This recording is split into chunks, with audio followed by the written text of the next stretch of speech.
What's going on? Welcome to Unlocking Your Inner Strength. In these episodes, I share with you insights and inspirations that have come to me on my path in life, and hopefully they can be a welcome hand of guidance as you move along your journey. I teach because I'm passionate about my message. I teach because it helps me to learn more deeply. Thanks for sharing a few minutes of your time with me for this week's episode, and without further ado, here is this week's show.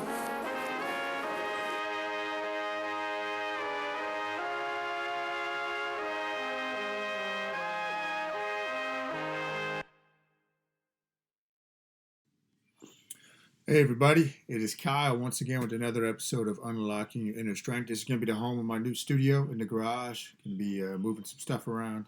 Thus you got the shovel and the ladder behind me. I do a lot of the videos here, but it's going to be my new workspace coming up. So this is episode 262. Today what I'm going to be going over is the mindset for longer fasting, longer than 24 hours. So not super long, but I know a lot of people have a barrier to that. And that is a question I just received last night. How to overcome this barrier.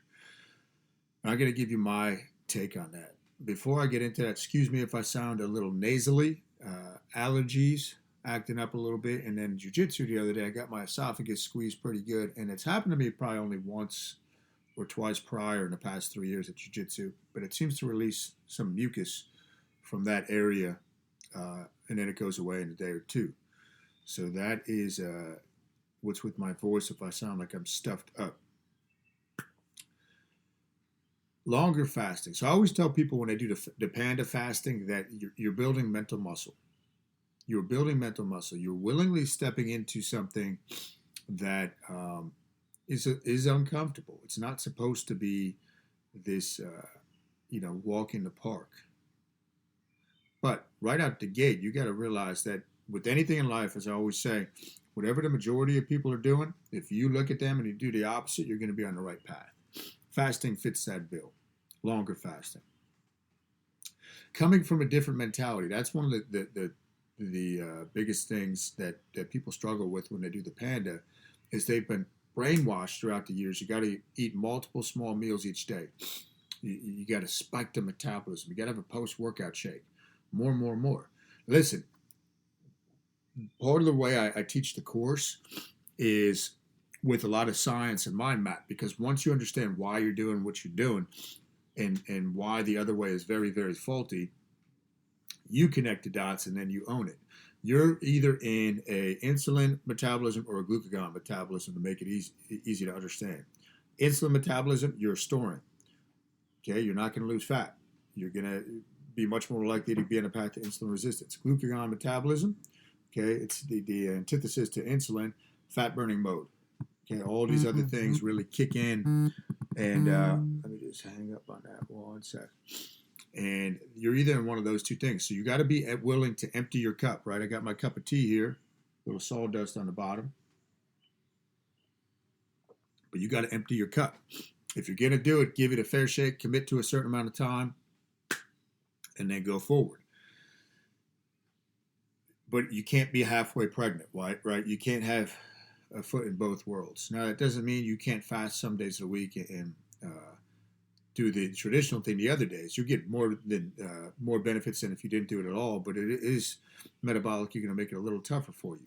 Now, as far as performance, let me ask you all a question. Would you rather be hunted by the lion that just had a big kill and stuffed itself, or the hungry wolf that has not eaten in 2 days, 3 days, 4 days? Now, I want you to actually think of that. Which one would you rather be out in the open with? The lion that is satiated and stuffed, or the hungry wolf that has not eaten for half a week? You'd rather be in that field with the lion that is satiated and stuffed. My point with telling you that, your mental acuity is going to go up. Performance should go up with fasting as long as you're supplemented with salt and potassium, sodium and potassium. You should be fine.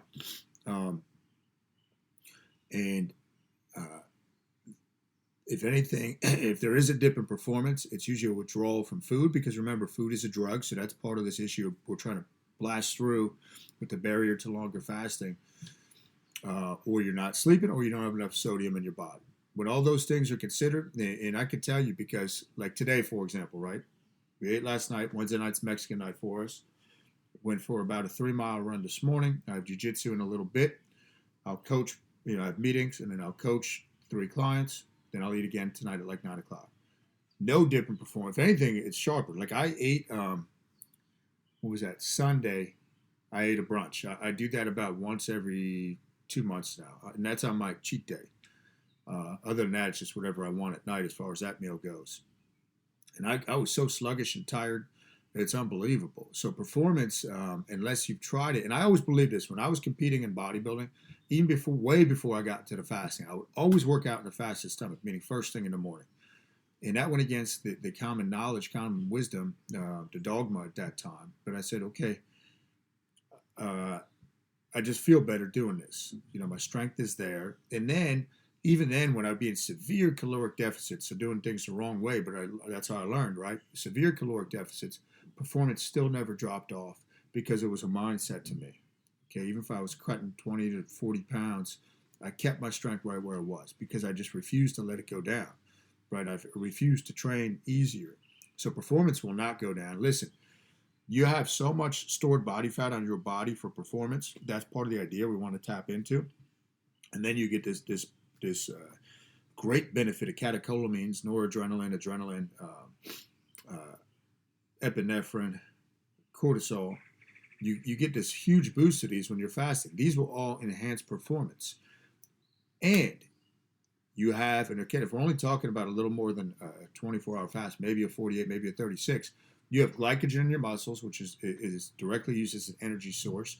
And once that's tapped out, guess what? Your liver stores about 300 to 400 grams of glycogen. So if you're only fasting 24 to 36, 48 hours, you're not going to run out of that stuff completely. It's there. The liver stores it as a backup system. So that should clear up performance issues. You have to remind yourself, part of the Panda, right? So I use the Panda because that's what I created, and there's a reason behind the symbolism with it. As far as the black or white, there's no gray area.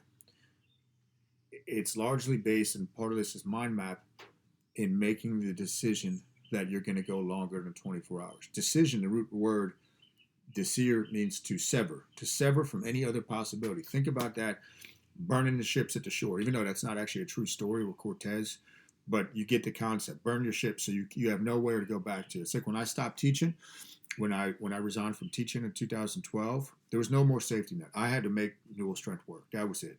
Like there was no other alternative. That was burning my ships. When you're fasting and you commit to a longer fast, to sever. It's no, let me see how I feel. Once people say that, I know they're not going to do it. I know they won't. It's let me see how I feel. If I feel it, no. Because guess what? You're never going to feel like doing something that puts you in a mild state of discomfort. Like with the longer fasting, you get hormesis, which is a mild state of stress, which is actually very good for the brain and the body. But you get that week in and week out when we do the 48-hour fast, the way I teach it. And, about 50 or 49 weeks a year, I follow the black version. Memorial Day was Monday, so I ate Monday. But I missed my 48-hour fast. I feel better when I do that. And it gets easier with time, guys. It gets easier with time. And then the last thing I'll end with, I'll keep this one short for you guys. Hopefully this gives you guys some things to ponder. Let's say you want to go longer than 24 hours. Have an accountability partner, or join the Panda group next time I do it. I'll probably do it in July. But think of smaller chunks, okay? So there's actually two parts to this. When the mind starts playing tricks on you, just say, can I go another 5 minutes? Can I go another 5 minutes with fasting? Don't worry about making it another 12 hours. Can I go another 5 minutes? And I bet you can. And if you keep playing that game, because there's so many life lessons in that, you'll keep progressing. Last thing is, if you want to go longer than 20, there's another way you can do it. If you want to go longer than 24 hours, you can eat breakfast. Let's say today you can eat a breakfast, your traditional breakfast time, and then go to lunch the following day. So now you're looking at more than 24 hours, but you ate on both days. You can go with lunch today and then go dinner tomorrow night. So those are other ways you can get into like that 36-hour realm. And once you make it past 24, you start, usually day 2 when you wake up, if that's you feel fantastic. any of those hunger pangs or the food withdrawal, they go away, and you're off to the run. And I'll tell you this, I sleep much deeper when the nights I do my 48-hour fast, much, much deeper. So those are just some ways to, there's some philosophy in there. Empty your cup, let go of the old, commit to this for a certain amount of time and try it. Give it a fair chance. Don't have one foot in both worlds. Can't be halfway pregnant. And remember, burn your ships. Burn your ships. This is building mental muscle every time you do it, right? And it actually cleans out the brain, a lot of other cool mindset stuff. Thanks, Jess. And that's what I have for you. Hit the like button, hit the share button, leave a comment if you so please. You can join the Fasting for Fitness Facebook group. I put the link below. And I'm getting the updated free fasting manual page. It's good on kylenewell.com, but I'm going to tweak it a little bit, and I'll start sharing that. There's a lot of mind map stuff in there, and that's free, so keep an eye out for that. And I guess I'll plug, we're having the block party at Newell Strength at Hillsborough, June 12th. Everybody's welcome. Starts at 3 p.m. We'll have the grill going. All right, guys. Peace. You wrote for today's episode. I appreciate you and your time, truly. I'm humbled and honored if you made it to the end of this episode. Don't forget, you can go to kylenewell.com for your free ebook written by yours truly on getting started with fasting, infused with 5 mind map principles never before seen. This is something I have not given out to anybody else that'll help you see the light when it comes to your fasting journey and creating better health, both physically and internally. Remember, it's all about the mind, body, and spirit. Until next week, peace.